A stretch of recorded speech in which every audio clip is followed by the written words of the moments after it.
marriage is a story constantly being written, edited, and rewritten by two different people with distinct points of view. As such, it is liable to have many of your classic storytelling tropes. Archetypal characters, unreliable narrators, the hero's journey, and so on and so forth. Story is the way we make meaning out of the things that blow our mind, events that devastate us. And ultimately, the stories we tell are our path to redemption and forgiveness. However, can a story wield the strength to mend the breach caused by infidelity within a marriage?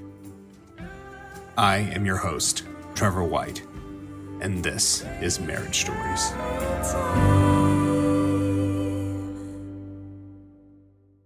Hello, welcome. This week on Marriage Stories, we are really lucky to be joined by Harrison and Lauren. Thank you so much, Harrison and Lauren, for joining us. Thanks for having us. Yeah, absolutely.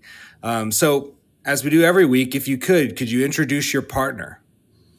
You go first. Okay, this is my wife, Lauren. How short do you want this? Well, just give us an idea who Lauren is. Where's she from? Oh, okay. Born in Yazoo City, Mississippi, raised in Birmingham, Alabama. Luckiest woman on the planet. Stop laughing. Let's see. She is, how do you describe? I mean, I have written basically 3 books in which I attempt to describe this woman. Still have not fully captured who she is. This could be the moment that you figure it out. Yeah. She is, I don't even know what to say. How would I describe you? She's very funny. She loves naps and animals, and she's an amazing person. She is really, really like everybody who's ever hired her to do anything wishes they could have about 10 more of her. She's really good. She's just a hard worker. She solves problems. Sometimes she solves problems that nobody else in the world has even attempted to solve, like global warming or the conflict in Palestine. I mean, she can figure just about anything out. Yeah. She is smarter and funnier than I am. She hates to cook, but she cooks. But I remember you said that when we were dating, that you hated to cook. She was a ballet dancer for many years, a mom of 3.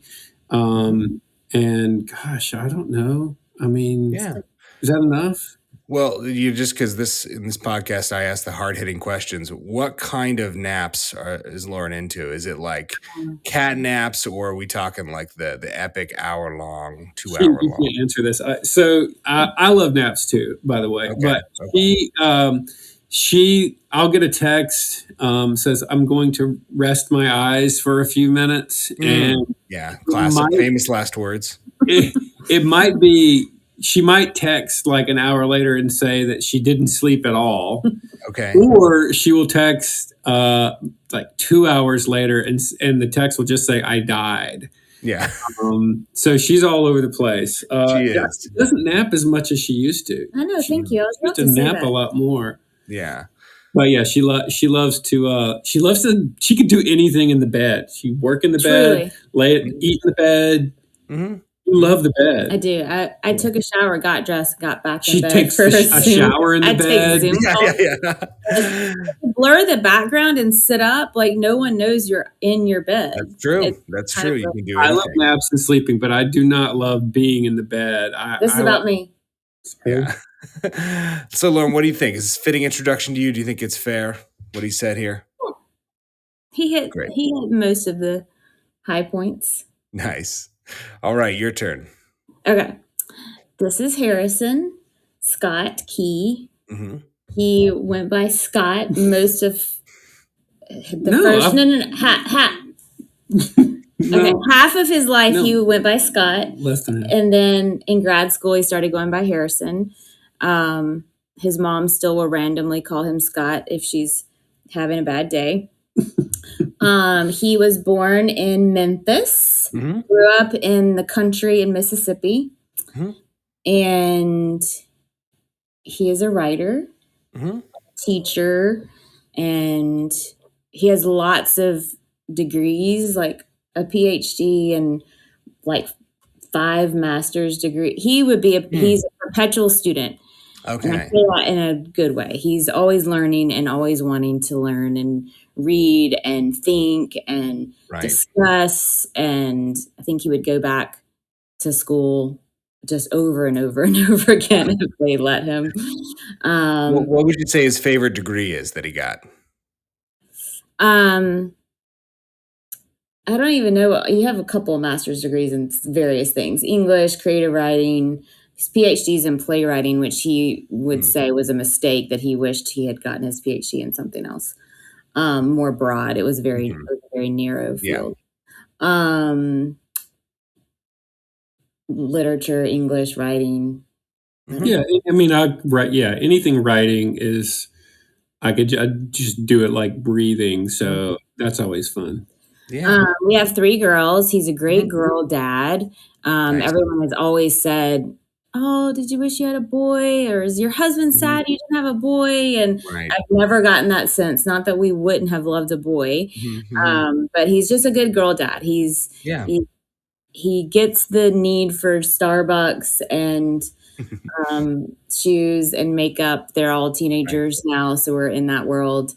But even when they were little, he would always take them on fun little scavenger hunts, and loves our dog Gary. Gary's the son he didn't have. What kind of dog is Gary? Gary is a chocolate lab. He's Nice. huge. He's 98 pounds. Yeah. He's my biological son. Yeah. I just said that. Harrison's very funny, witty. I play the drums. Plays the drums. Nice. If he was going to play the drums in any band, what would be the best fit for him? Oh, I mean, he loves fish. I would say that would be. Don't hold that top. against me. Sorry. Well, he always says that he would like the drummer, the fish drummer. I think he's not as good as Harrison thinks he would be. I'm not as good as I couldn't. No. He talked about Blue Man Group. Remember that group that was all drummers? Right. Oh, I would have auditioned for them for a while. So he plays in our church band every Sunday. So the fact that we are Presbyterians and have a band makes our church very unique. It is hilarious. The church band is hilarious. We don't sound like any church band I've ever heard. No. It's more like if Dolly Parton and Johnny Cash and James Brown formed a super group. Wow, that would be saying about Jesus. Yes, very weird. But sometimes they sing about things not about Jesus, but they haven't gotten kicked out yet. No, we will get excommunicated if we. Anyway, you've done covers of non-Christian songs. They have the church band also has like a spin-off band, and nice. They're a cover band, and they played at a wedding back. We play weddings and funerals. Yeah, that's awesome. That's fun. Yeah, great. So Harrison, is this a fitting introduction to you? Oh, sure. Yeah. I'm a man of many introductions, and that one will work. Okay. Yeah. He's one of those interesting people that's an extrovert, but also doesn't really like a lot of people. Right. That category too. Somebody on my team yesterday was like, "You're such an extrovert," and I was like, "Actually, I'm really not. I'm an extrovert with like 3 people, and then." Right. I just want to be in my bed by myself. Yeah. Great. Well, very nice to meet you two. And so how did we come to be as a couple? What's our origin story? You always start this story first, so go ahead. Well, I mean, readers can read. I think I share some different version of our origin story in the 3 books that I've written. But we met, I went to college with her sister, her sister and I were in the same freshman class and had a history class together. And her sister was a ballet dancer sort of at the time. And she was? Well, anyway. It doesn't matter. And Lauren She only has one leg, so it made it hard. she was a ballet hopper. Lauren came to visit her our freshman year, and she was 15 and I was 18. And I remember meeting her. There were it was a handful of girls in the car. She doesn't remember meeting me then, but I distinctly remember meeting her because she's so beautiful and did not look 15. She looked like a model. She just didn't look like a teenager. And I later learned that it's really because, ballet dancers just sort of walk differently and they know how to put makeup on because they've been doing it longer than most people. And she just looked very elegant and beautiful. And then she came. I mean, we didn't like interact. I didn't hit on her or anything, but I would definitely remember meeting her. And then she enrolled at Belhaven about 3 years later, and as a student, and we didn't interact at all. It's a very small campus, but she had nothing to do with me, and vice versa. She was into a different kind of person, and I guess I was too. And we had a lot of mutual friends. It was a tiny campus, but we definitely did not like even say hi that I recall. No, what was your first impression of him, Lauren? I mean, those few years when I was a freshman and sophomore, it was definitely like he was not my people. Like we just did not have like run in the same circles. He was very like long hair, like fish, big beard, hippie, a month without wearing shoes. What she's saying is I was really sexy, and she was intimidated by that. But he was, I knew he was smart because he, because of the friends that he was around. But yeah, we just didn't interact at all. But I was sort of indifferent. It's not like I didn't like him. I just didn't know him at all.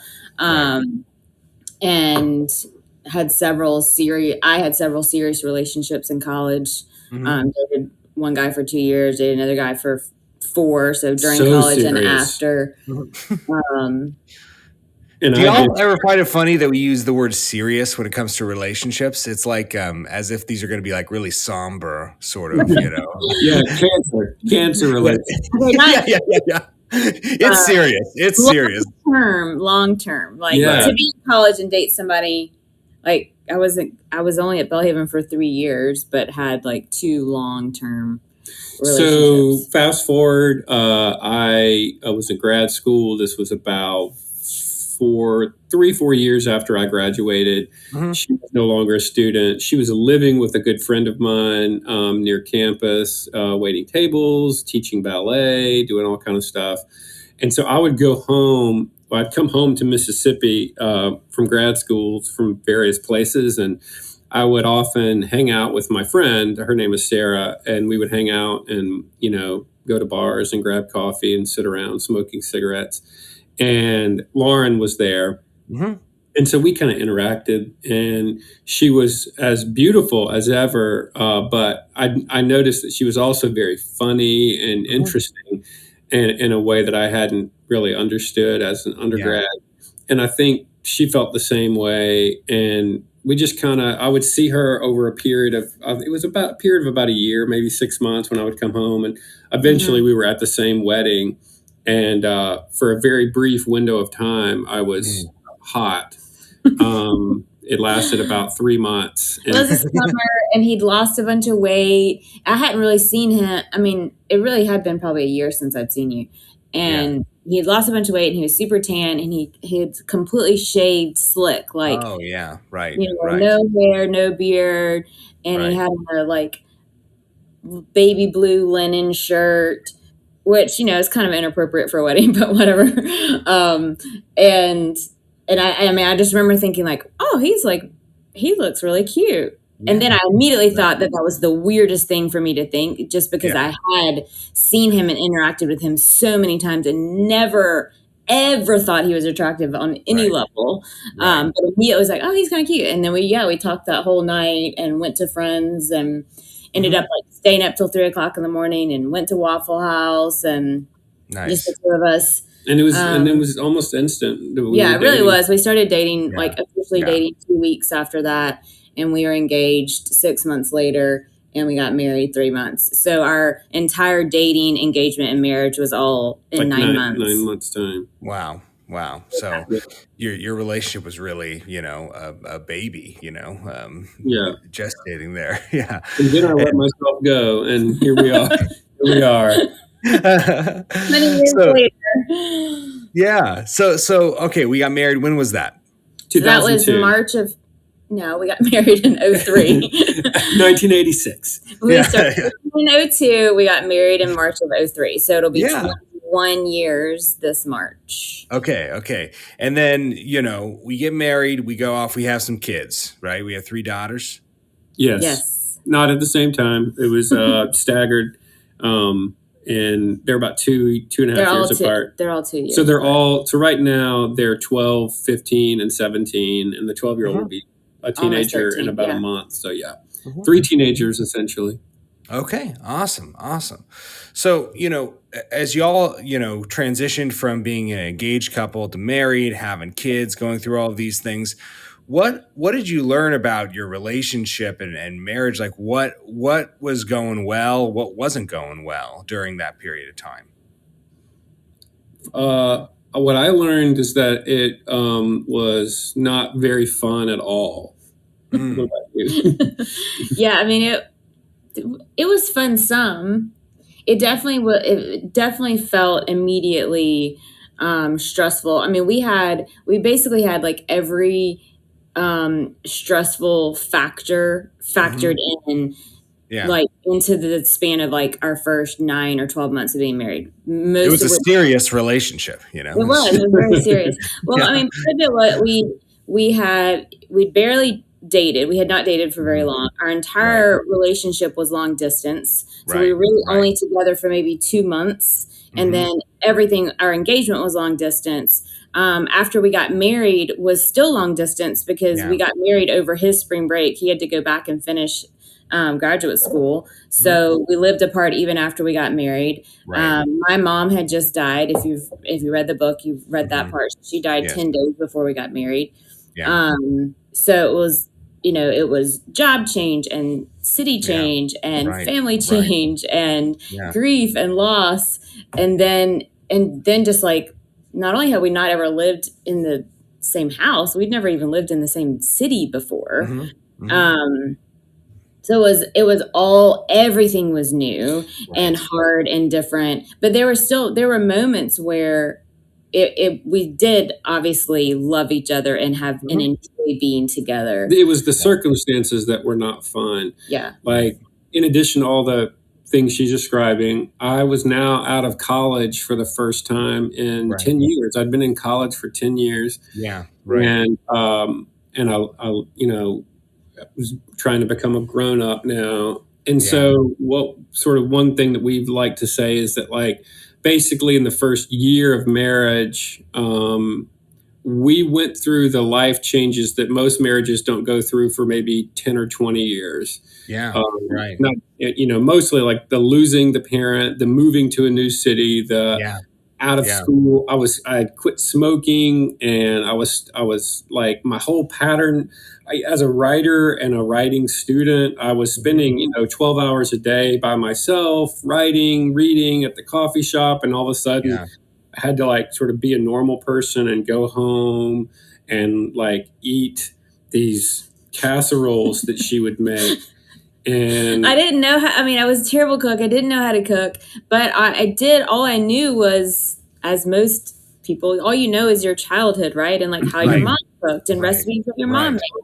So, not only was I grieving the loss of my mother and trying to figure out how to be a wife without her help, I was like, but I can make her casseroles for 40 people, and so he would come home and he'd be like, what's for dinner? It would be like a random Tuesday, and I would have made like a whole pot roast that would have fed like 15 people. I was used to eating like, and he was like, I'm just gonna have cereal or sandwich. Like I'd make cereal, red beans and rice at my, in my apartment, and now I'm coming home to a pot roast the size of Canada, and I'm also, and it's not even what we're describing, like what's for dinner, and she's cooking the pot roast, and I'm working the job, like we were also just trying to sort of fit into what we thought were supposed to be when you got Right. married. The Right. gender roles, and it was just like a sort of comfortable pair of shoes that you were like, well, I guess I'm going to be, or maybe not, maybe an uncomfortable pair of work boots that you're told you have to wear. And so I was like, well, I guess we're wearing these work boots now, and I'm going to eat this giant pot roast, and I'm going to, Yeah. it was all these Right. things, all these changes that I think were pretty unnatural. I came from, we just had, I feel like we had no tools. Like looking back Right. 20 years later, we had no tools. I had no parents. He had parents that were, hours away and Right. not terribly engaged in the early years, and had their own, marital baggage, as everybody does. Sure. And, Right. we hadn't done any premarital counseling. It was just everything was so fast. But then, it was just like, well, I don't know how we even do this, and how do we even relate to each other? I also had a nervous breakdown our first year of marriage, where I decided that I did not want to teach theater and write plays. Yeah. She was really into my having all these degrees, and I would be stable and employable, and we would have some quiet life. It wasn't a degree so much. It was. I felt like when we were dating and engaged, he was like so focused on like, this is what I'm going to do with my life. Right. And I'd always say like, I don't care about money, and I don't care about, prestigious jobs or whatever. I just want you to decide what you want to do and just stick with it and be happy. And so, yes, that threw another monkey wrench in the Totally. Yeah. felt was supposed to be stable was not. And Right. That's what's amazing about marriage, as a therapist and talking with people about marriage all the time, is that it's branded as this like very safe, very stable thing to do, right? Like it's going to be so secure, you're going to love it. And like you're noticing for yourselves immediately upon getting married, the life deals you cards that you could totally not expect, right? And you have to figure out, what do we do with this, right? Even if you had tools, right? Even if you had done like premarital counseling, some of these things wouldn't be preventable, right? It's just the kind of part and parcel of being married is dealing with unexpected events and figuring out, all right, how are we going to continue to love each other as we grow and evolve, right? And life changes so dramatically, Yeah. even if you don't move, even if you don't change jobs, like everything about sort of your day-to-day life just changes so instantly. Right. We liked each other, and we got along, and we didn't care about money. We knew we needed some money, but we didn't care about, striking it rich. We both loved family and being near family. We loved the South, and we knew we probably wanted to stay in the South. And we had both grown up with relatively happy families to a point. She had some family discord. I had a different kind of family discord, but we both love the idea of family and of being together, and like a kind of cozy, like kind of classic American family situation. Like we loved that, and we had experience with that, and we loved each other. But man, it was rough. Those first years of marriage leading up to the birth of our first child. When I look back now, it just feels like the world's longest boot camp, where it was just not, even when we had moments of great joy, I don't remember being happy so much as being hopeful in discovering a new kind of happiness eventually. Right. And that's the case for so many young couples. Like this thing we were promised is much more challenging than expected. And, the hope we put place is in the future happiness, perhaps, right? As we go through these tumultuous, difficult times. And it seems like that was a big part of your first couple of years. Now, at what point, Harrison, did you start writing books about your own life and about the marriage? I was so it was right around the time we got married that when I realized, like, okay, I don't want to write plays. I was writing, I've always been funny and expressive and interested in books and movies, and so I knew I wanted to do something, but it often still takes me a long time to figure things out, and even Yeah. now, like, Mhm. you will have things figured out so much more quickly than I will. As smart as I pretend to be, it takes me forever to Yeah. figure stuff out. And Right. I was like, I don't think I want to write plays. I don't think I'm interested in that. Mhm. And so Mhm. I had done a little bit of stand-up comedy before we got married, and I'd always written Mhm. a lot of prose because when you have four Yeah. degrees, like you write papers and things, Right. and I realized like, okay, Right. maybe I can write books. So then it was like, all right, it was a decision tree of do I want to write fiction or nonfiction? And I struggled with writing a Mhm. novel. I really, really tried to. I thought that's what I was supposed to do.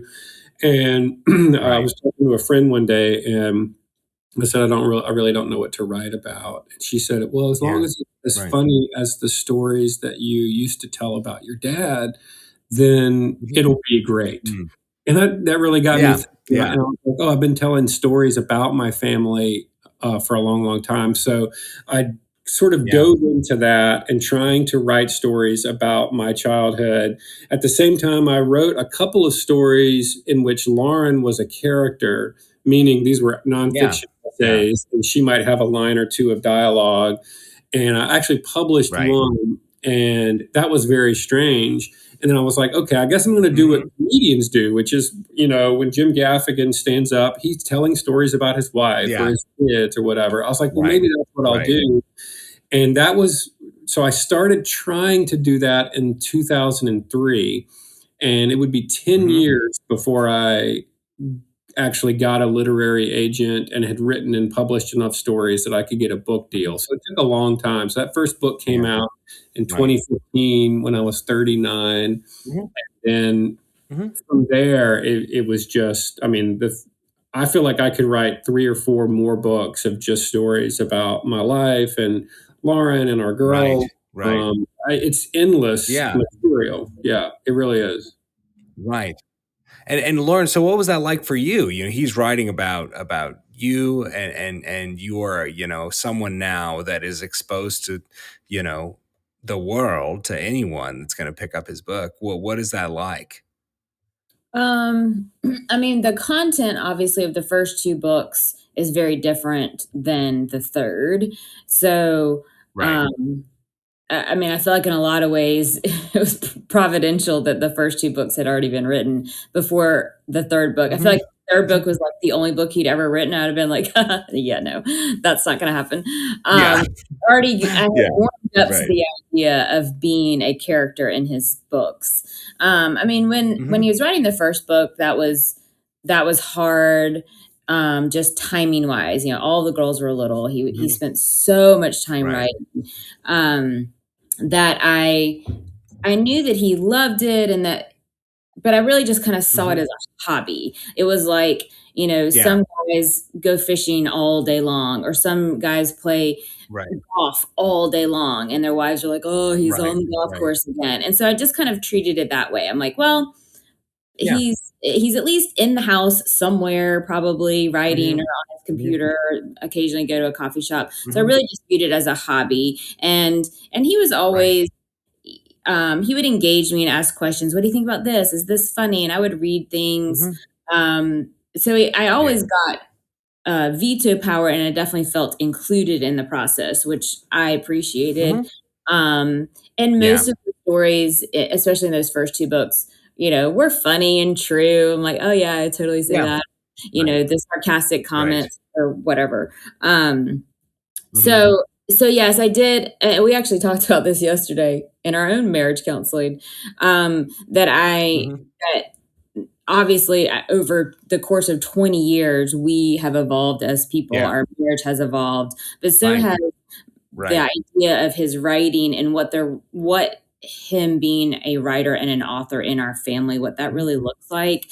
And I think Right. we've been able to find a happy medium where I am more respectful of the writing as an art and that it really Mhm. does take so Mhm. much time and thought and that it's not just this silly Right. little oh, he just writes books on the side. But it really is a career, Totally. has become a career for him. Yeah. But also just a Right. creative outlet that he almost is compelled, has to do, versus how I used to think about it, which was just kind of a waste of time and kind Yeah. of like, can you just like not, and can't you just help with the kids? Now, Right. that could have happened. Right.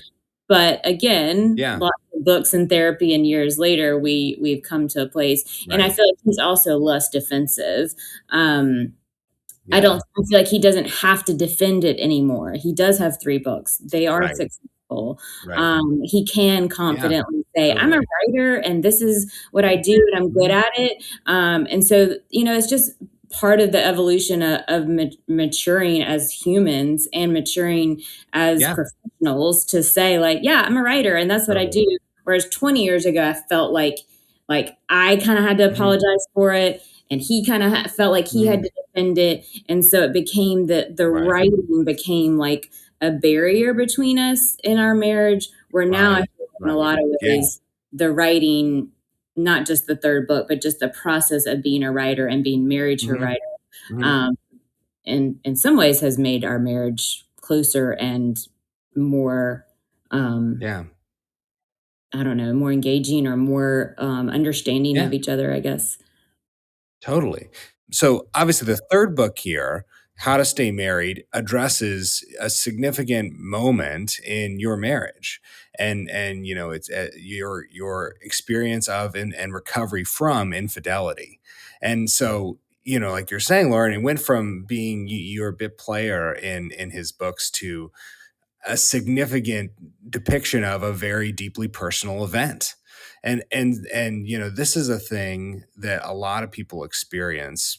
All sorts of people experience this, right?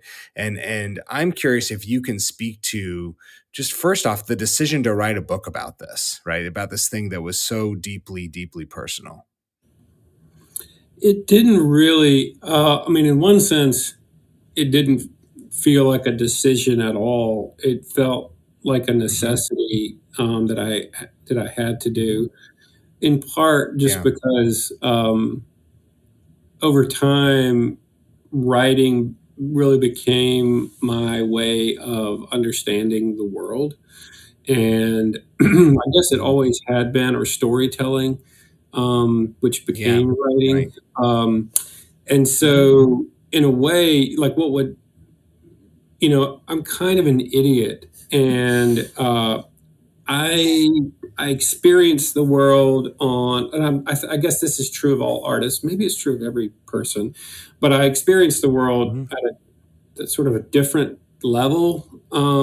It seems Yeah. like regular people, and which Hmm. is why I'm like things that I do that my wife is like, yeah, duh. I'm like, wow, like I don't know. Yeah. I'm, so I typically write Yeah. stories that about things that blow my mind, and Yeah. most things Right. kind of blow my mind. And Yeah. like, how could my dad be my dad? We were so different. How did that even happen? Or Right. which is Right. what my first book was about. And Yeah. so when crazy things would happen to me, I would go, I feel like if I can write about this, maybe I'll understand it better, Yeah. and maybe other people Right. who are idiots in the world will also see, like, oh, there's Mhm. somebody Mhm. else who was confused by that thing. Right. And Right. so when our marriage exploded, Mhm. and Mhm. really in like 2017, and then again in 2020, when it Yeah. really exploded, what I discovered that Lauren was having an affair and wanted a divorce. Mhm. Um, it so blew my mind. Like, how could I not have known this was happening? And that's what most Mhm. people who find out this Yeah. terrible Right. news, how they feel. Right. Um, but I was like, how could I not have known? I'm such an idiot. Like, holy crap, what is Mhm. going to happen now? It was Yeah. so the only way I knew how to process was through writing. Now, Mhm. writing Yeah. in journaling, writing letters to yourself or whatever, that's very different than Mhm. publishing a Mhm. book. Unfortunately, Right. I have an agent, so it's very easy to just take something I've written and be like, "Hey, check this out. Do you think we could, make a Yeah, buck?" right. Right. So in some sense, so that's the answer to your question. That in one sense, it wasn't a decision at all. It was like, wow, this Yeah. holy effing shit, man! Like, what is happening? I have to Right. write this so I will Right. understand what's happening. And any artist Right. out there will understand what I mean by you have to kind of write the thing or make the thing before you even understand the thing. And then in the second sense, so I'll answer the second half of that question, which is like what you had to decide at some point to publish it. So in the midst of all this, I'm writing about it. I started writing about it really in 2020, and then in 2021, right around the time that Lauren moved out, I called my agent because you can keep things not secret, but like you don't want to go telling the world. You don't want to go tell the world that your wife is having an affair, especially one in the middle of dealing with it. You have a circle of trust. You've got your small group of close friends, maybe a therapist, maybe a pastor or a mentor. You might tell a parent, whatever. You have a small group, and I had that group. But when she moved out, it was no longer secret that other people were going to find out. And the reason you keep the group small is not because you're afraid of gossip. It's not because you're afraid of shame. It's because you're trying to contain the problem without sweeping it under a rug. You're trying to contain it. You don't want to have to deal with awkward stares and difficult questions from your kids, friends, parents, and at school. Like you're just trying to keep it. You're trying to mitigate the damage. But when she moved out, it was very obvious that like everybody at church was going to know, people at her place of employment were going to know, people in our neighborhood. And so I was talking to my agent, just a kind of regular update conversation. And I was like, and she was checking in to see what I was working on. My previous book had come out like 2 years before. And I was like, well, I'm actually writing about what's going on right now at home. And she's like, what's going on? I was like, oh, Lauren just moved out. And she's like, oh my God. Because she knew Lauren well because she was the agent for the previous book. So to her, Lauren was this real life character that she knew and loved. And she was like, what happened? I was like, oh, well, she had an affair with one of our friends and now she lives down the street and I'm a single father of 3. And she's like, oh my gosh. And I was like, I think I need to write about this. I know that seems crazy. She was like, well, what happened? Well, what if she comes home? Because I still had a thin thread of hope that we could reconcile, but I wasn't being Pollyanna about it. I wasn't pie in the sky. I knew that it was probably not going to happen. But I, for some reason, just had not completely written her off or written our marriage off quite yet. Probably because I'm an idiot, probably because I'm dumb. And honestly, like people are like, dude, there's a blessing in that too, right? Because you're leaving room for hope, in that situation. And if I just have, some might not.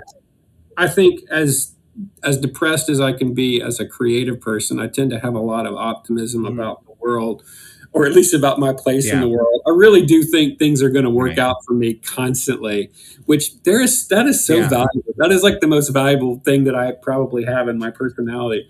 But I told my agent, I was like, I think I'm writing this book. And she's like, how could you do that? What if she comes back? And I went, well, she comes back and I'll have a happy ending. I don't know. And she goes, but what if she doesn't? And I was like, I don't know. Maybe it'll still have a happy ending. So I just kept working on it. My therapist said, encouraged me to write as a sort of therapeutic tool and all this going on. Eventually, Lauren did come home. And after she'd been home for a few months, I was like, hey, so obviously like every day, intense conversations, therapy. Our driveway talks, which lasted between 30 minutes and 2 hours every morning. I don't know how we had jobs or kids at the time. And they were rough and they were like tears and questions. And it was And so in the midst of all Yeah. this, hey, so I I think I'm writing a book about all this. And what did you say? I feel like you've been talking for a I long have. time. It was all What prelude. did you say, Lauren? What did you say when I he knew told he you was that he was writing writing a it. book about it? Yeah, I knew he was writing about what was happening. Again, in a way that I thought was like more like journaling. Like I just need to process and get this on, Right. because that's how he processes everything. Yeah.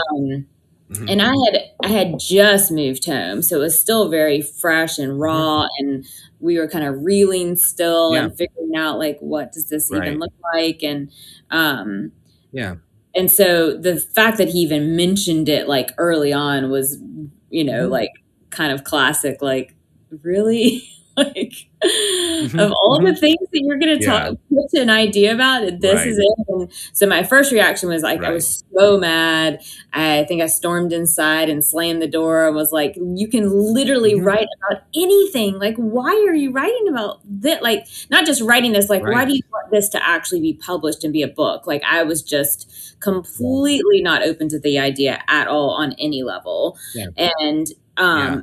similarly, what he was saying about our circle, like I had a few close friends and family that I had confided in and Right. were talking to, and our pastor and our counselors, and that was it. Right. It was like, obviously Yeah. he had Yeah. shame and guilt and fear from a sort of victim perspective, but I also had shame and guilt Right. and fear from being the course. one that Yeah. had the affair and left. And especially in Christian circles, I mean, kind of universally, Sure. having an affair is Yeah. scandalous and frowned upon, but especially in Christian circles, it is. And so I was Yeah. very much like, just trying to work through, like, how do I hold my head high, and how do I even recover socially from this? And Yeah. who knows, and who Right. doesn't, and what are Right. they saying about me, and what are they texting each Yeah. other? I mean, it was really good gossip, and we live in a fairly small community. And Sure. the idea of it being, global on some level was just horrifying to me. Yeah. But I just Right. didn't see any redemption at that point. We were still so in the like darkness and mog of it In the all. thick of it. Yeah, that I Yeah. just could not imagine there being anyone that would want to read a story Oh, like this and so and have like Right. any sort of happy feelings about it. Can I take it over But from here? briefly, because I'm not done. Oh, keep going then. So as time evolved, though, I mean, even just a few months later, I had started telling more details to friends and confiding in them, Right. and Right. telling not just the story of the affair and leaving and all of that, but even like my childhood Right. and trauma of my dad Yeah. leaving my mom, and kind of unpacking all Yeah. of those things. And Right. and had several, and all of the feedback was always positive, of like, this is such a good story. Like, you just have a really good story. And so I Yeah. did start to look at our marriage and our story and my childhood and his childhood and our whole relationship truly as a story, and not just Yeah. this thing that happened in a moment of time, which was having Right. an affair. So I did Right. start to come around more to the idea of like, okay, what would it look like to have a book about this? Maybe this is a book Yeah. that people do need to read, and maybe it is Yeah. hopeful. Maybe it would be helpful for somebody, Right. whether they've had an affair or not, or whether they've experienced infidelity on any level. There Yeah. aren't a lot of people willing to kind of get into the mess and engage, really in any marriage mess, much less Yeah. Right. Right. affairs. So, Well, for me, at the like, why write this? Why not write something else? The short answer is like, as it was happening, even before we started to reconcile, even at the lowest moments, I felt like every day I was receiving these like gems of insight and understanding about her or Yeah. myself, Right. marriage, or life, or God, or love, all of these things. It was like every day and this was the absolute worst season of our life together or apart. Right. But it was like every day I would wake up and find some new gem in my mind, Mhm. in my Yeah. thinking. Right. And so it was like, why would I not share these insights with the Yeah. world? Right. It was like, I Right. could write a funny book about our dog, but like, I've got this Mhm. giant suitcase full of priceless gems that has Yeah. grown every day with Right. this awful, Right. horrid experience. It felt selfish Mhm. not to somehow tell the Yeah. story. And of course, it's Right. also very true that like, yeah, but if you tell this story, you're telling everybody all of your dirty laundry. It's going to look like an attack on my Yeah. wife. It's going to look like making her wear a scarlet S. And that's not at all Right. how it Right. seemed or felt to me, but I knew that it would look like that to other people. And so she had to Were you find thinking people. about, the Scarlet Letter 2 as a title at first? Oh no, no! I had lots of my Sorry. working title was a hell of a marriage. That was my working title for Hell the of a Marriage, that's good. That's really good. But How to Save a Marriage, How to Stay Married is good too. There were days and Right. weeks we would literally just spend hours texting each other back and forth. What about this? What about that? I hate that. I hate that too. Right. I mean, Yeah. so many titles. It was it was way worse than naming our children, which was also really difficult. And So, like, I think it's great coming up with a that baby you name is both hard. Try naming a book about having an affair. Like, it's really hard. Right. Yeah. Really.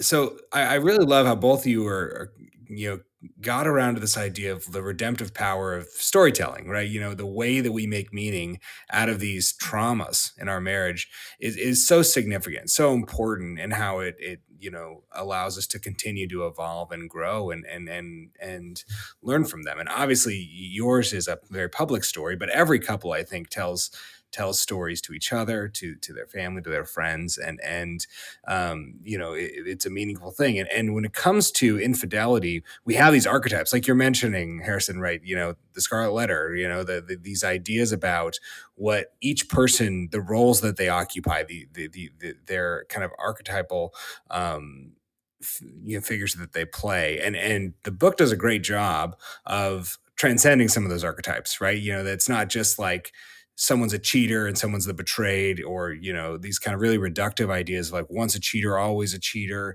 that really don't help people grow from all of this, right? And I so appreciate that about your story, is that, hey, this is complicated, we're normal regular people, any person in any marriage could find themselves in this position, right? And I guess I wonder, when you think about how people receive this book, what do you hope, and you receive your story of your recovery, what do you hope that they take away from it? You want to answer that? Gosh, I mean, I've thought about that not in this exact same way that you phrased it. That's a really good question. I mean, I think I would hope that if, I mean, first of all, like, it really is not like how to follow these steps and you'll stay married. So, The title is a joke. Right. And that's Right. right, How to like, Stay Married. we are Yeah. not therapists. Yes. We certainly could Yes. have ended in divorce and not be sitting right here together. Yeah. Like, that could 100% have Right. been our story. And Mhm. so I think that's like one caveat is like, you might get divorced if you cheat on your Yeah. spouse. And you might get Right. divorced even if you don't cheat on your spouse. But I think Yeah. for our story and for this book, and the hope would be that if someone was in my shoes and felt so trapped and so alone Mhm. and seeking something that I Yeah. thought would make me happy or fill a Yeah. lot of sadness and void that I had experienced my whole life. Right. Um, Mhm. I really felt like I had gone. Was to the place where I was so far gone that there was no way I was going to come back. There was no Yeah. way that he was going to forgive me. But it was also Mhm. having to kind of push through and realize that there really is forgiveness for anyone. Yeah. It may not be Yeah. redemption, and it may not be that you stay married, but there can be forgiveness. Right. And that if I was able to kind of move past the shame and move through that kind of mire I was stuck in towards Harrison and towards redemption, that like anybody can. Obviously, his forgiveness was key in that happening. Yeah. But that no marriage is unfixable. It can be fixed. It just takes a lot of work. And it takes a lot of humility to be like, you know what, like I messed up in a catastrophic way, and I had to be humble, and he had to be humble, and I had to get past the exterior facade of like, what will people think of me? Like on some level, it was like, will it be more shameful for me to admit to this and go home and like, tuck my tail between my legs, or will it be more shameful for me to live into this life and get divorced? And I really had to make that decision. Like, how much shame and like torture am I willing to like succumb to? And being okay with saying, you know what, I am a miserable piece of shit, but so is he, and so is everybody on some level. And being willing to be humble enough to say, like, I need help, and this is not the life that I want. And surrounding ourselves with the right people and the right voices at the right time, and continuing to surround ourselves with those people. I think all of that is in the book of just community. That it's way bigger than just two people. It really is letting everybody else in if they're willing, to come in. So that was a very long answer, Miss. I loved it. Beautiful. Well done. Now you talk also about the role of forgiveness, and you two are Christian people, and you talk about that in detail in the book. But I'm curious, if you think about this, I talk about this all the time with couples, like how do you arrive at this place of forgiveness? What does that mean and look like? For people that are not necessarily inside of a faith tradition, how would you describe that process and the way that you arrived there? Man, that's tough. There is no I know there are smarter people listening than I am, but I really don't know if the concept of forgiveness makes any sense outside of a metaphysical philosophy, outside of a faith tradition, whether it's Judaism, Christianity. I feel like Buddhism has a sort of kind of forgiveness in it.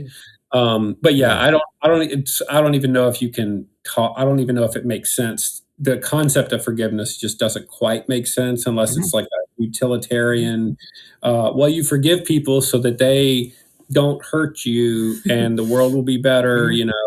Eye for an eye, create world full of blind people or something. Or like this algorithmic thing where it's like you do this many good things and then you've earned forgiveness, or you've arrived there. Like we forgive because of karma. You forgive because it's nice, and then maybe somebody will forgive you down the road. Like, sure. For me, the idea of forgiveness is so appealing and so impossible at the same time. It's appealing to the idea of you can screw up and it's okay. That's a pretty appealing idea, because everybody screws up a lot. Screw up all the time, and I love being forgiven, Trevor. It's my favorite. So sorry, guys. It's a good thing. And yet to forgive, so it's great when it's you who needs to be forgiven, whether it's for a speeding ticket or saying something you shouldn't say at work, or having an affair, or getting drunk at your sister-in-law's wedding or whatever. I don't know. But forgiving other people, forgiving others seems to be pretty easy when the crime doesn't really affect you very much. When but when it really is against you and it's a violation of everything that you stand for, and that's what infidelity feels like. It just feels like everything that matters to you is absolutely just gutted with a knife. Forgiveness there is much harder. It's much easier to forgive people you don't have to see every day. Right. Yeah, totally. It's very easy to forgive your parents after you leave home and go through therapy, because you don't have to interact with your mom and dad every day when you're an adult. Right. Most adults don't. But forgiveness in a marriage is so hard because you see the person every day, and they continue to give you reasons not to like them, because that's what humans do when they're alive. And so, there's a line in the book where I say, the most powerful force in the universe is love, and the strangest is forgiveness. And I still think that it's still very strange. It's so, in the early days after Lauren came home, it was very fragile. We were in the ICU of marriage. Any small disagreement, you would immediately go back to the affair. Like, we joke, she would want tacos for dinner and I would want pizza. Well, who wins? I win. She had an affair, man. Right. And we laugh. We're calling dominoes right now. The process happens in your head, because the human mind is always sort of looking for evidence that it is correct and whoever it is disagreeing with is incorrect. And so this idea of forgiveness, of the blank slate, the people who had that other marriage are no longer us. We've grown. We're different. She's different. The person who had the affair, this is not it. The person who made our marriage, as much as her, who made it a very not fun place to be. I made our marriage super not fun for many, many years. That person is not this. That was a different person. And so forgiveness is, we talk about forgiving and forgetting, but in a way it's more like forgiving and remembering that the person who committed the crime can change, whether the crime is great or small. It's so weird and it's so hard. But I don't know if I could describe forgiveness to somebody who doesn't believe in transcendent concepts that go beyond the material.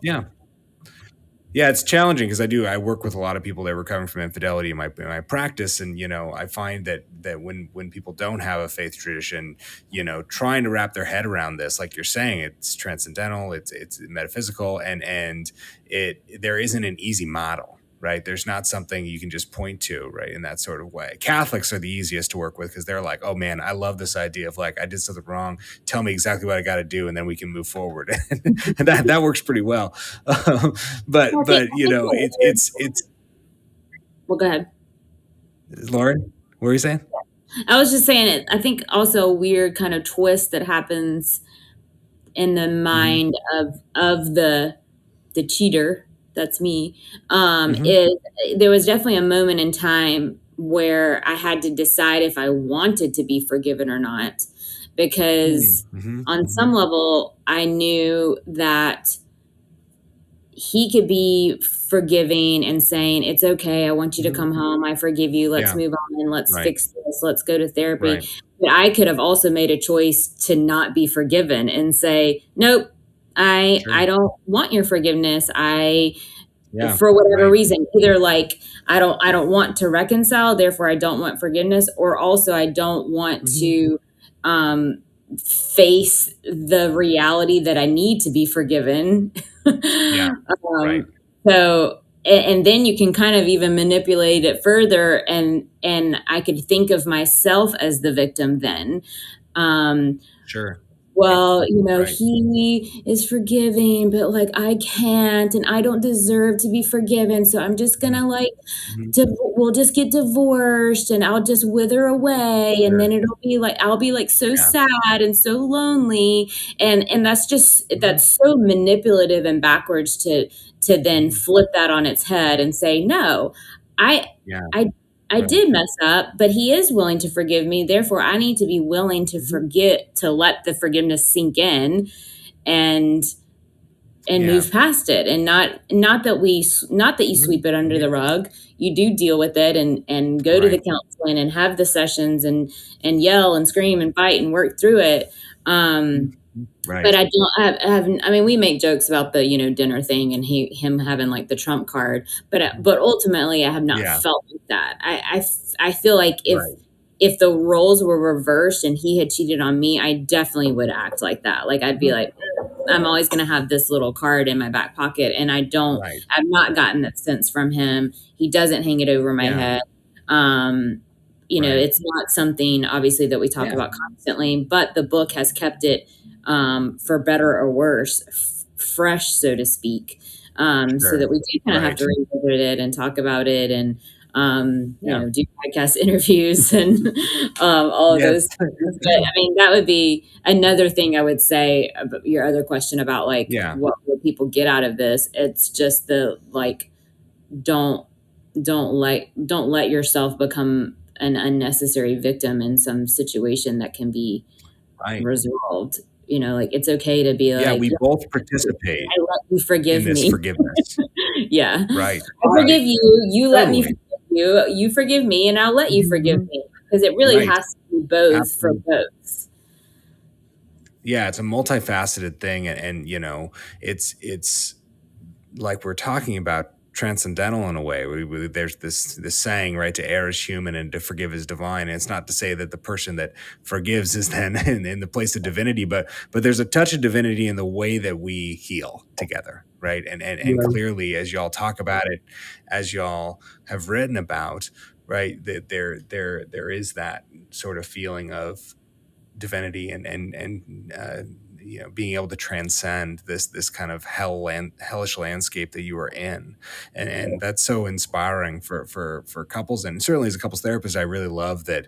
I always want people to talk more about their experiences of dealing with the hardest moments in marriage, because it's so normal and so much a part of what this is all like for everybody, for normal people. And so I thank you both for your commitment to, commit your kind of hardship to ink and code and to allow yourselves to kind of continue to tell this story to hopefully help people feel like, hey, this is a part of life, this is a part of marriage, and this is something that can be overcome. Right. And so I appreciate you being willing to come on here today and talk about it.